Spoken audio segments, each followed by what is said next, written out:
कानपुर से इस वक्त की खबर। सेंट्रल पार्क शास्त्री नगर में किया गया 108 कुंडली गायत्री महायज्ञ।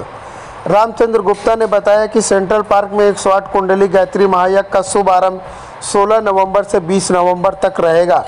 आइए जानते, जब हमारे संवाददाता ने रामचंद्र गुप्ता से सवाल पूछा कि गायत्री महायज्ञ क्यों किया जाता है और इसका मुख्य उद्देश्य क्या है। आपका क्या परिचय है? मैं रामचंद्र गुप्ता, उप जोन प्रभारी कानपुर से का बोल रहा हूँ और यहाँ पर 108 कुंडी यज्ञ गायत्री महायज्ञ होने जा रहा है 16 नवंबर से 20 नवंबर तक। इसमें यज्ञ तो होगा ही, साथ ही साथ हर प्रकार के संस्कार यहाँ पर निःशुल्क कराए जाएंगे और इसमें 18 तारीख को एक गर्भोत्सव संस्कार के माध्यम से गर्भिणियों को यहाँ पर बुलाया गया है, जिसमें गर्भोत्सव संस्कार कराया जाएगा और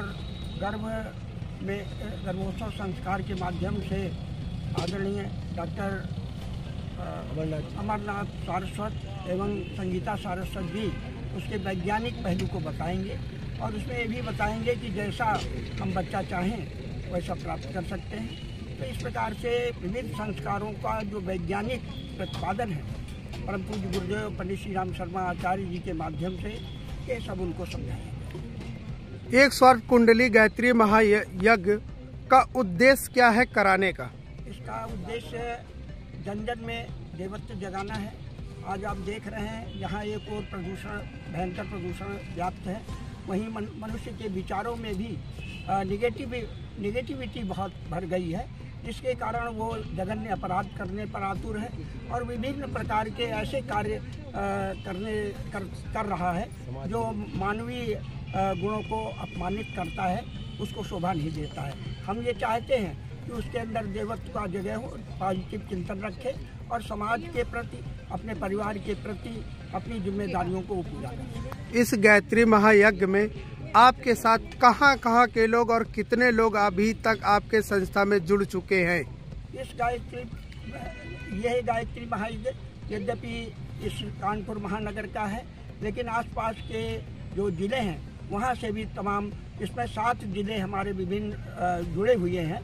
प्रमुख रूप से उन्नाव है, कन्नौज है, इटावा है, औरैया है, फतेहपुर है, कानपुर महानगर और कानपुर देहात। इन सब जगहों के लोग यहाँ पर आएंगे, इसमें भाग लेंगे। हमारी माता और बहनों का आखिरी सवाल है आपसे कि इस गायत्री महायज्ञ से छोटे बच्चों के लिए आप क्या सीख देना चाहते हैं?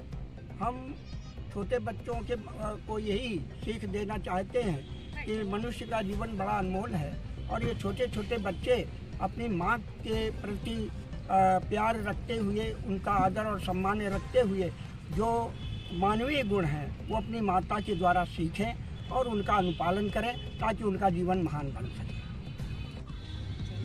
यहाँ पर 108 कुंडली गायत्री महायज्ञ हो रहा है, इसके बारे में आप कुछ बताएंगे? आरबी परमार मीडिया प्रभारी हैं। इस पूरे जो कार्यक्रम को मीडिया कवरेज को देखना ये दायित्व हमको दिया गया है। तो इसके बारे में सबसे बड़ी विशेषता ये होने जा रही है कि 108 कुंडली जो गायत्री महायज्ञ हो रहा है, इसका जो संचालन करने वाली है, मंच पर संचालन करने वाले वो हमारी ब्रह्मवादिनी बहनें होंगी। ये अपने आप में एक ऐतिहासिक कार्यक्रम होगा। अखिल विश्व गायत्री परिवार शांतिकुंज हरिद्वार ने 2022 को नारी सशक्तिकरण वर्ष, नारी जागरण वर्ष घोषित किया है। इसलिए इस कार्यक्रम का जो मंच से संचालन होगा, वैदिक मंत्रों का जो पाठ होगा, जो यज्ञ कराएंगे वो हमारी ब्रह्मवादी बहनें कराएंगी। बहनों के द्वारा यज्ञ का संचालन होगा। ये कानपुर की धरती की ऐतिहासिक घटना होगी, क्योंकि सारे कार्यक्रम जो आचार्यगण होते हैं अभी तक पुरुष के द्वारा होता है, लेकिन शांतिकुंज ने ये नारी जागरण के अभियान के अंतर्गत इसे ब्रह्मवादी बहनों द्वारा संचालित किया जाएगा। ये सबसे बड़ी इसकी विशेषता होगी। आप हमारे नई पीढ़ी को क्या संदेश देना चाहेंगे? नई पीढ़ी के लिए अपनी युवा शक्ति, जिस ओर जवानी जाती है उस ओर जमाना जाता है।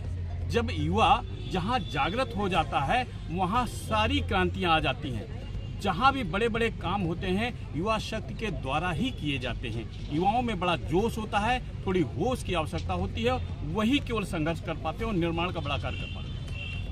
बहन जी, आपका क्या नाम है? मेरा नाम सुनीता यादव है। कहाँ की रहने वाली है? मैं पोस्टिंग कानपुर जनपद में है और मैं शुक्लागंज भी रह रही हूँ। ये 108 कुंडली महागायत्री यज्ञ में आपका जुड़ने का मुख्य उद्देश्य क्या था?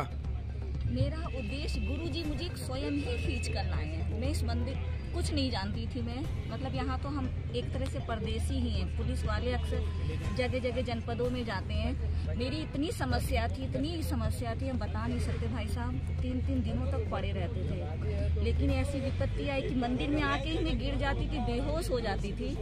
धीरे धीरे किसी ने कहा दीक्षा लो, दीक्षा ली। किसी ने कहा ये को। मेरे पति इतने परेशान थे कि जो कोई बताता था ये करो वो करो वही वो करते थे। कहते कहीं ना कहीं से तो ठीक हो जाए, लेकिन धीरे धीरे आज मैं बिल्कुल स्वस्थ खड़ी हूँ। मैं कभी पूजा पाठ नहीं करती थी। जिस दिन से मुझे आराम मिला मैं अपने आप ही जुड़ गई। बहनों से मैंने कहा कि मैं आपके साथ काम करना चाहती हूँ, मुझे जोड़िए। उन्होंने मुझे जोड़ा। मैं अपनी इच्छा से हूँ। मेरे पति भी आज कभी नहीं कहते कुछ भी, कहते जाओ स्वयं जाओ। घर बच्चे छोटे छोटे हैं, बच्चों को छोड़ के। अभी मेरा बच्चा भी बीमार पड़ गया था भाई साहब, 15 दिन। हम जानते क्या उसकी हालत थी। गुरु जी के आशीर्वाद से बच्चा भी मेरा स्वस्थ है। कुछ भी जांच में नहीं निकला। हैलेट ले गए, कार्डियोलॉजी रावतपुर ले गए, कुछ भी नहीं निकला। लेकिन गुरु की कृपा से आज मेरा घर उन्हीं के आशीर्वाद से स्वस्थ है। जैसे कि अभी आपने कहा है कि मेरे हस्बैंड एक पुलिस विभाग में है, पर फिर भी मैं एक सवाल कहूँगा, पुलिस विभाग के लिए इतने दामन में दाग लगते हैं, आप पुलिस विभाग के लिए 2 लाइन कुछ कहना चाहेंगे? पुलिस के लिए जो गलत शब्दों का प्रयोग कर रहे हैं, पुलिस वालों से आप बात करके देखिए। वो जितने ऊपर से कठोर हैं उतने ही अंदर से निर्मल और स्वच्छ हैं। मेरे परिवार में मेरे पति 6 भाई हैं। कोई आर्मी में है, कोई पीएससी में है, कोई कमांडो है, कोई पीडब्ल्यूडी में है।